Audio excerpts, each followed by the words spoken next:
Hoje é quinta-feira, dia 17 de outubro, o Brasileirão está de volta, chegou ao fim mais uma data FIFA, graças a Deus, a penúltima do ano. E é dia, você sabe de quê? É dia de Fla-Flu, e se é Fla-Flu é diferente, não tem jeito. Esse jogo mexe com a ansiedade, mexe com a nossa expectativa e para além dos 3 pontos que podem ser fundamentais para a permanência do Fluminense na primeira divisão, é a possibilidade de voltar a bater esse rival, algo que não acontece já há muito tempo. Bora com todas as informações de Flamengo e Fluminense, Fluminense e Flamengo, a partir das 8 da noite, a bola rola no Maracanã e você vai ficar por dentro de tudo agora aqui no nosso pré-jogo.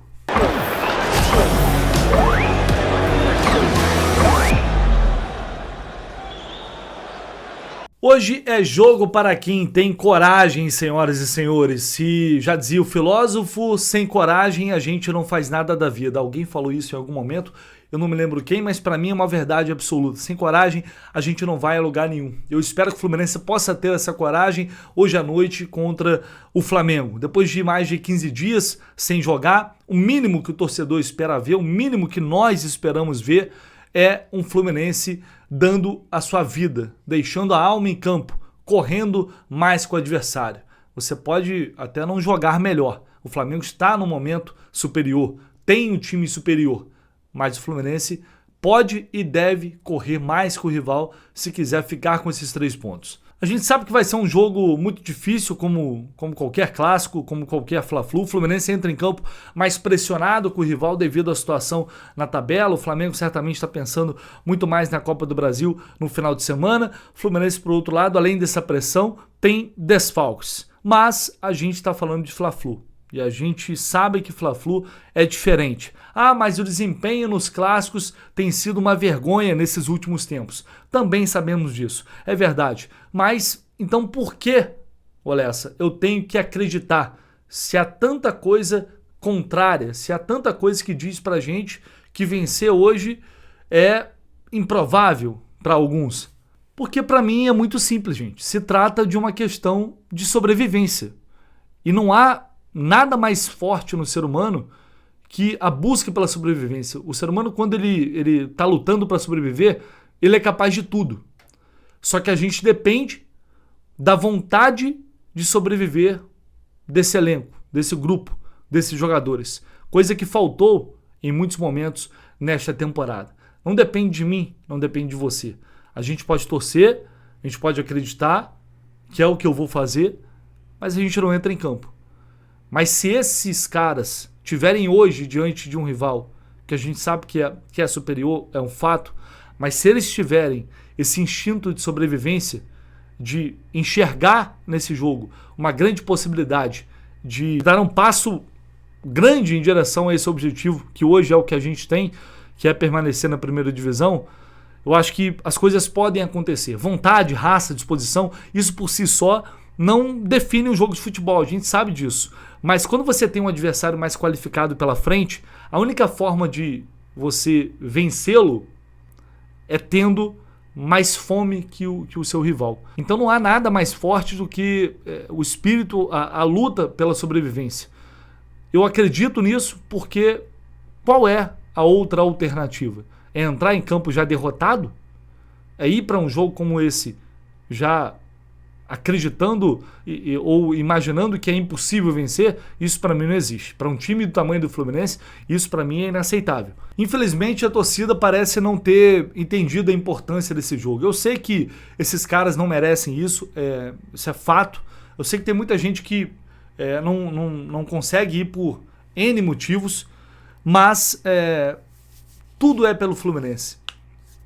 Infelizmente a torcida parece não ter entendido a importância desse jogo, né? E eu sei que esses caras não merecem.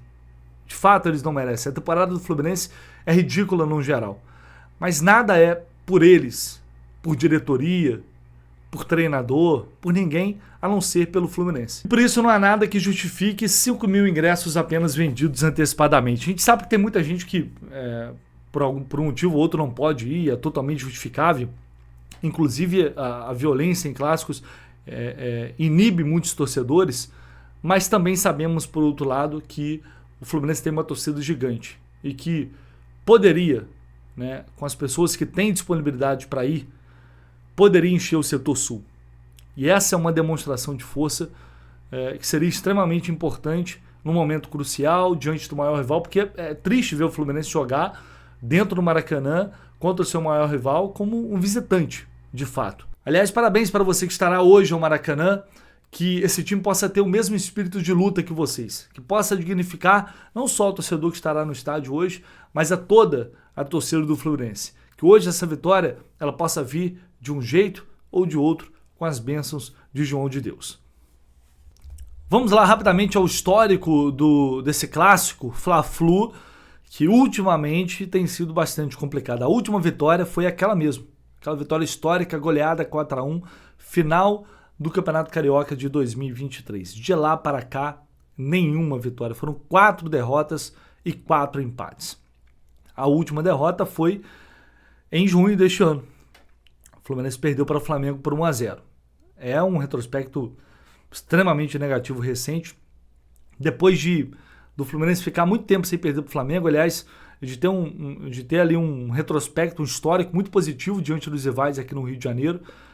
Passou aquele período, veio 2023, veio a Libertadores, um título histórico, mas também veio uma queda brusca na disputa dos clássicos, né? E esse histórico diante do Flamengo, ele mostra isso. Ao todo são 451 jogos, 141 vitórias do Flu, 145 empates, 165 vitórias do Flamengo. Esse é o retrospecto geral. Quando a gente fala de clássico, neste ano de 2024, a situação não é diferente, né? Foram 10 jogos, o Fluminense venceu apenas um, que foi o Vasco no primeiro turno do Campeonato Brasileiro, diante do Flamengo, 4 jogos, 3 derrotas e um empate. Então a gente espera que esse tabu possa chegar de uma vez por todas ao fim nesta noite lá no Maraca. Vamos à provável escalação do Fluminense sempre aqui no canal do Lessa, e a KTO está dizendo o seguinte, colocando aqui na tela para vocês: vitória do Fluminense pagando 4,25, tá?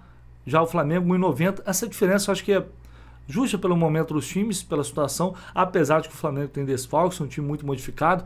A gente vai falar disso já já, mas tem Fluminense ou empate. Para quem está apostando mais no empate aí, devido à dificuldade do jogo, está pagando 1,80. Então vai lá na KTO, utilize o cupom JORNADA, você vai ter 20% de bônus no primeiro depósito, tá? Não se esqueça de utilizar o cupom JORNADA. Se você não tem conta ainda, crie sua conta KTO.com, é muito simples e rápido. Você dessa forma também ajuda muito aqui o canal do Lessa, porque a KTO é uma das grandes responsáveis por essa grande cobertura aqui, o canal do Lessa, aqui o Jornada KTO 1902, Raiz Tricolor, enfim, que todos nós fizemos ao longo de 2024. Então, se você puder dar essa força, agradeço muito.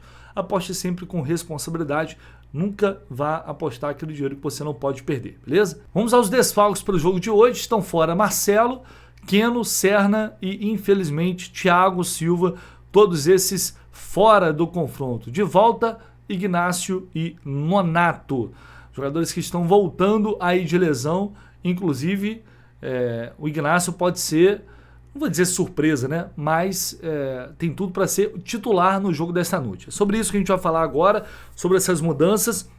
De cara já vou esboçar aqui o provável time do Fluminense titular, e aí a gente comenta em cima disso, beleza? Então vamos lá. O time deve ir a campo com Fábio, Samuel Xavier, Ignacio, Thiago Santos e Diogo Barbosa, Martinelli, Bernal, Martinelli e Ganso.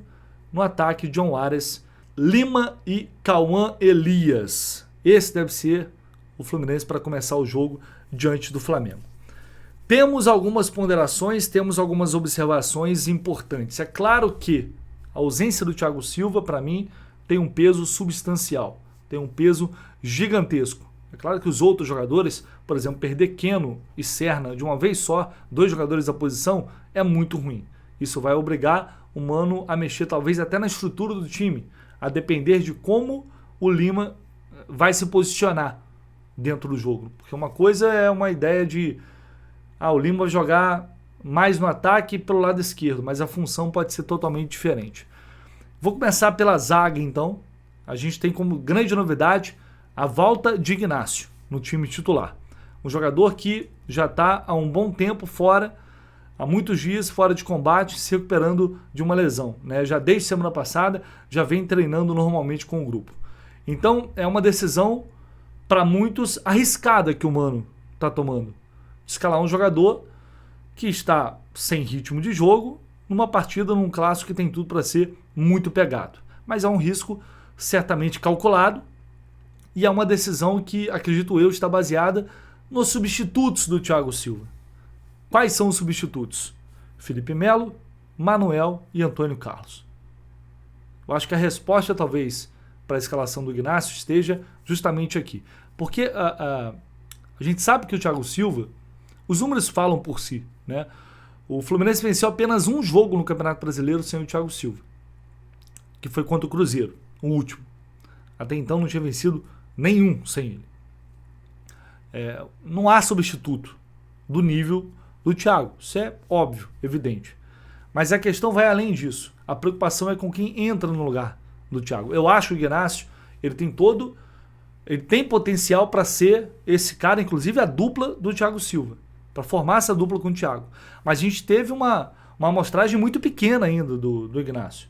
Né? Ele teve ali 2 jogos, acabou se lesionando depois, apesar de que entrou no clássico contra o Vasco, estava ali, na minha opinião, fazendo um bom jogo, mas é muito pouco ainda. Para a gente cravar que o Ignacio tem que jogar amanhã porque ele é melhor que os outros. Em tese, sim, eu concordo. Mas é muito mais sobre essas outras opções do que propriamente uma certeza de que o Ignacio vai entrar nesse jogo e ele está preparado realmente para ter uma grande atuação. Mas como eu disse, é um risco calculado que toma o técnico Mano Menezes ao escalar esse jogador. Se você me perguntar, você escalaria, Lessa? Eu concordo com o Mano. Eu escalaria, sabendo que, enfim, a gente não sabe como ele vai reagir neste retorno. Tem jogador que volta de lesão e volta muito bem. Tem jogador que sente um pouco mais. Não dá para prever, tomara que o Ignacio possa fazer um grande jogo. O Bernardo deve voltar ali ao meio de campo normalmente, não jogou contra o Equador na data FIFA, não treinou ontem, mas não é problema. Acredito que ele vai começar o jogo ao lado do Martinelli. E aí no ataque, a gente tem essa ausência do Keno, do Serna e o Lima deve começar o jogo. Aí para mim é um ponto muito importante. É como o Lima vai se posicionar. Para esse jogo, a estratégia, ocupação de espaço e a coragem para jogar são pontos fundamentais. Não adianta o Fluminense entrar de maneira covardada, pensando em se defender e esperando cair do céu uma oportunidade, uma chance. Se entrar com essa mentalidade, mesmo o Flamengo com um time modificado, vai massacrar. Porque agora o Flamengo tem uma postura diferente com o Felipe Luiz. Então o Fluminense tem que se defender sim, tem que ter uma marcação bem encaixada, forte, de pressão, mas tem que jogar. Esses jogadores precisam chegar à frente, no mínimo com 3, 4 jogadores. Eu estou falando do Ares, do Cauã Elias, do Ganso e do Lima. O Lima vai ter um papel.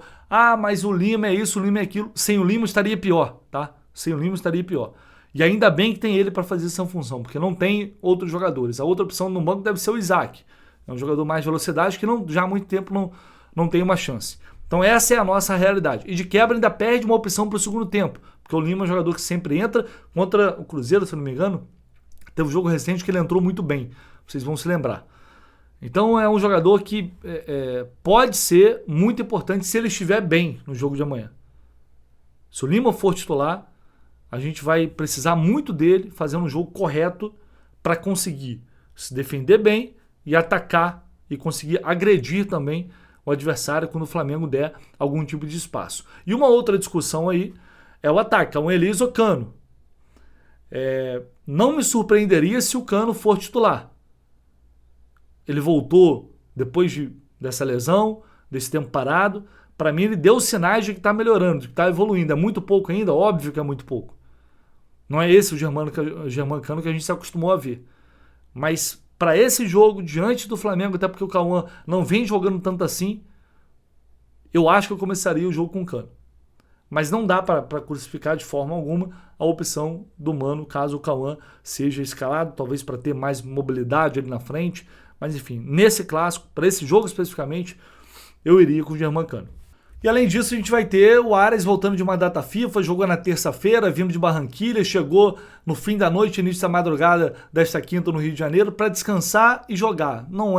Obviamente não é a condição ideal, ele pode ter dificuldade, a tendência é de que ele esteja mais desgastado, mas não tem o que fazer. É o que dá, é o que temos para hoje, e o Arias também a gente sabe que é fundamental para essa equipe, ainda mais ela estando desfalcada.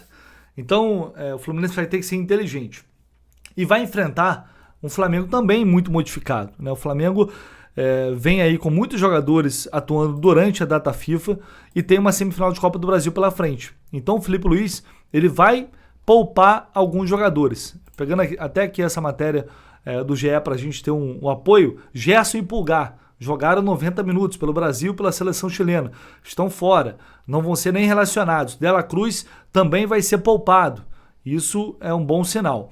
A gente, projetando aqui uma escalação, o GE colocou o seguinte: Rossi, Wesley, Fabrício, Bruno ou Everton Araújo, Léo Pereira e Alexandro, Alan, Léo Ortiz, Alan aquele mesmo, e Alcaraz. O Léo Ortiz sairia da zaga, iria jogar de volante. Nem sei se é uma boa notícia, porque ele tem jogado muito de volante em qualquer lugar, porque é um jogador diferenciado, muito bom jogador, o Léo Ortiz.